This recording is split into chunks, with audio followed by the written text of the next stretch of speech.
Welcome everybody. Hopefully you all had time to try this bell ringer problem review of what we did last week. So I'm just going to work through the problem right now so that you can check your answer and make sure you did it correctly. So last week we started talking about solving equations.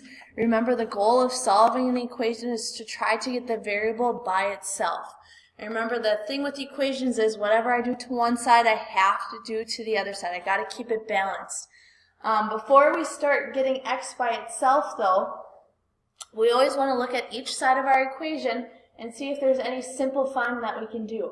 So if I look at this left-hand side, I see that there's parentheses there, so I know I can use distributive property to simplify. So I'm going to go ahead and distribute this 5 to the negative x and to the 1. Remember, with that negative x, it's like a negative 1x.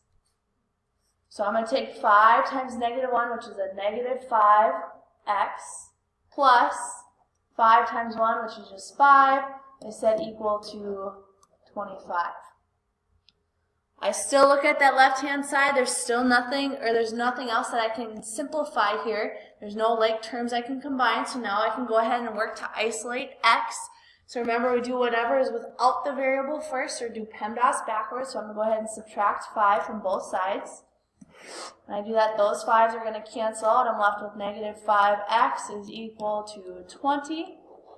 My last step now is just to divide each side by negative 5.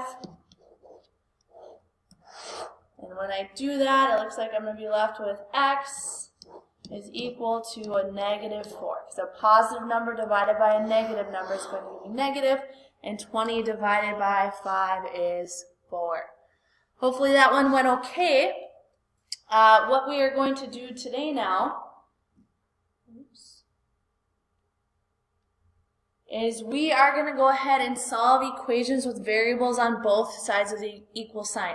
The last couple of days when we've been working on solving equations, the variables either been on the left side of the equation or on the right side of the equation. Today it's going to be on both sides.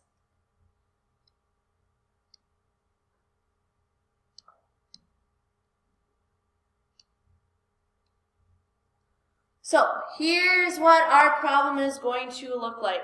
Here's our first one here. It says, let's look at some equations to solve that have variables on both sides. So our goal is to get all of my variables on one side and everything else to the other side. I can't do any combining when something's on the right-hand side with something that's on the left-hand side. I can't just add those two things together and say that that is 16. I have to physically move them from one side to the other so that I can combine them. Before I do that, just like what we did last week, I would look to see if there's any simplifying I can do on each side of the equation. So if I look at just this left-hand side over here, I would see, well, is there any simplifying I can do? No like terms, no parentheses, so I can't do distributive property, so there's nothing I can do. Same thing over here. If I look at the right-hand side, it looks like there's no parentheses, no like terms, nothing I can do. So now my goal is I want to get all my variables to the same side. So I either want to move the 5x over to be with the 2x or move the 2x over to be with the 5x. It doesn't matter which way you move it. However, I like to try to keep my coefficients positive. Right? If I move this 2x over here, I'm going to go ahead and subtract 2x because it's a positive 2x. And I'd only subtract it from the 5x because those two things are like terms. I can't subtract it from the 2 because those are not like terms. So when I do this, I take 5x minus 2x, which gives me 3x. I still have this plus 2 here. Over on my right-hand side, those 2x cancel, so I'm just left with 14.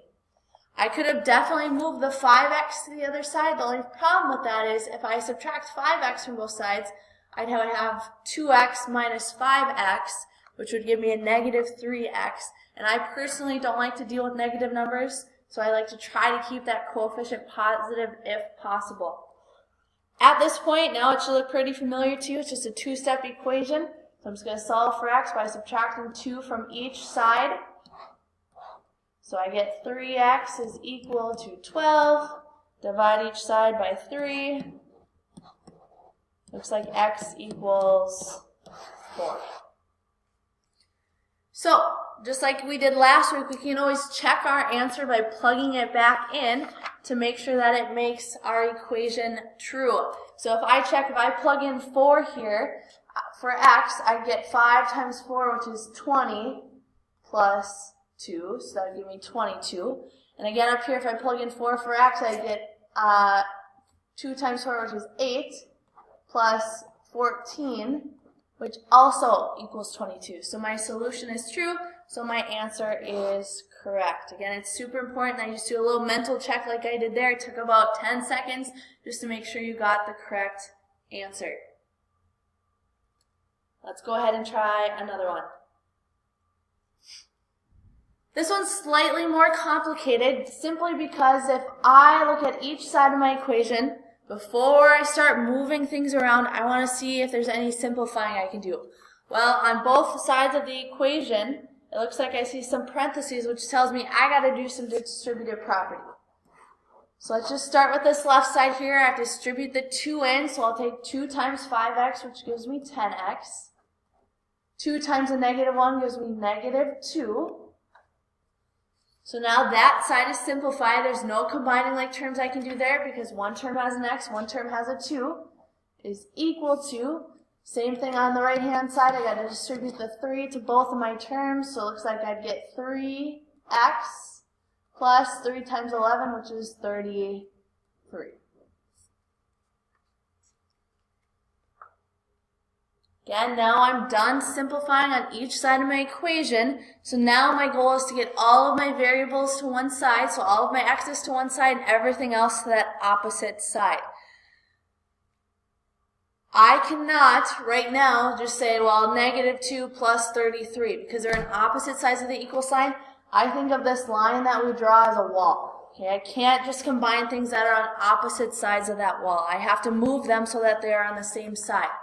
I always work with moving my variables first here so that I can keep my coefficient of my variable positive, coefficient being that number in front of my variable. I'm going to go ahead and subtract this 3x to the other side. Again, I'm going to subtract the 3x rather than subtracting the 10x because if I subtracted the 10x, I would get a negative coefficient. So once I do that, I just go ahead and do some simplifying of what I have. So I take 10x minus 3x, which is 7x. Minus 2 stays the same because I can't take 2 minus 3x because those are not like terms. Over on the right hand side, it looks like I'm just left with 33. Again, once you get to this point, it's just like what we did last week. I'm going to solve for x, so I'm going to add 2 to both sides. When I do that, I get 7x is equal to 35. So then I go ahead and divide by 7. It looks like I get x is equal to 5. Again, if you wanted to, you could go plug that in for x to make sure that it makes the equation true. Again, that's a really good thing to do, especially on quiz or test day. So the next slide here, just a little kind of step-by-step list that I made for you to help you remember how to solve equations with variables on both sides. It's basically just 3 steps. Step 1, make sure that you simplify both sides of the equal sign. So whether that's combining like terms or distributive property, do that first before you start moving things around. After that, you want to get all the variables to one side of the equation. It will be easier if you make it so that the resulting coefficients are positive. Okay, again, it doesn't matter if you make them negative. It's not like you have to start over. It's just a little bit trickier when you deal with negative numbers. And then after that, you just go ahead and solve the resulting equation like normal. We got to use those inverse operations. So we're going to do addition with subtraction, subtraction with addition, and so on and so forth.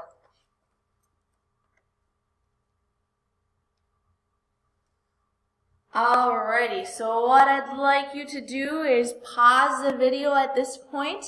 I'd like you to try the next 2. So there's one problem on the next slide, or this slide right here, and then there's one on the next slide as well. So try to do the next 2. In about a couple minutes, the sub will turn the video back on, and you can check your answers.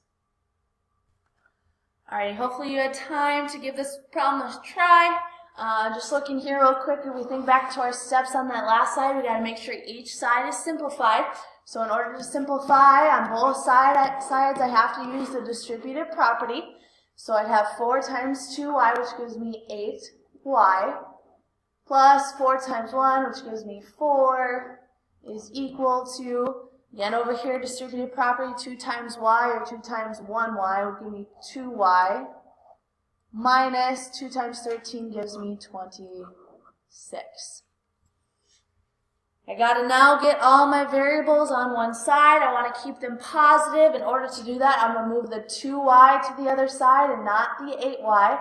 So I'm going to move minus 2y from each side. Right? That's how we move things from one side of the equation to the other. We have to do those inverse operations. Those would cancel, so I get 8y minus 2y, which is 6y, plus 4 is equal to negative 26. At this point, I just solve for y, so it looks like I'm going to subtract 4 from each side. So I get 6y is equal to negative 26 minus 4 is going to be a negative 30. Right, we're moving left on the number line. And then lastly, it looks like I'm going to go ahead and divide each side by 6. So y is going to equal a negative 5. Again, because a negative divided by a positive is going to give me that negative answer. Hopefully that one went okay. Let's go ahead and check the next one now. Same sort of idea here. Looks like we got parentheses, so we have to get rid of the parentheses by using distributive property. Make sure you distribute to both terms, not just the first term. So I take 7 times 4, which is 28, minus 7 times a 1a, which is just 7a, is equal to, over here, 3 times 1a is 3a, minus 3 times 4, which is 12. This one is slightly different because in the other ones, when we've gotten all of our variables or our letters on the same side, we've moved everything left. Here, though, it'd probably be smarter to move everything right, because right now I have a negative coefficient on this left-hand side. So I want to get rid of the negative. I want to keep things positive if possible. Again, if you moved it to the left, that's fine. It's not going to be wrong. You're going to get the same answer. It might just look a little bit different. Here, though, I want to undo the minus 7a, so I'm going to add 7a. So I'm going to move my variables to the right this time. Again, my negative 7a plus 7a, those cancel because they're opposites. They add up to 0. So I'm left with 28 over here. 3a plus 7a is 10a minus 12. Now I just go ahead and solve for a. So I am going to go ahead and add 12 to the other side. Do the operation without the variable first. So I'm going to add 12. So I'm left with 10a is equal to 40. I divide each side by 10. Therefore, I'm left with a is equal to 4. Again, you could definitely plug that in to check to make sure your answer is correct. So at this point, I'm kind of running out of time for this video. I'm going to go ahead and pause it, have the sub pull up the next video so we can finish up the last 2 slides.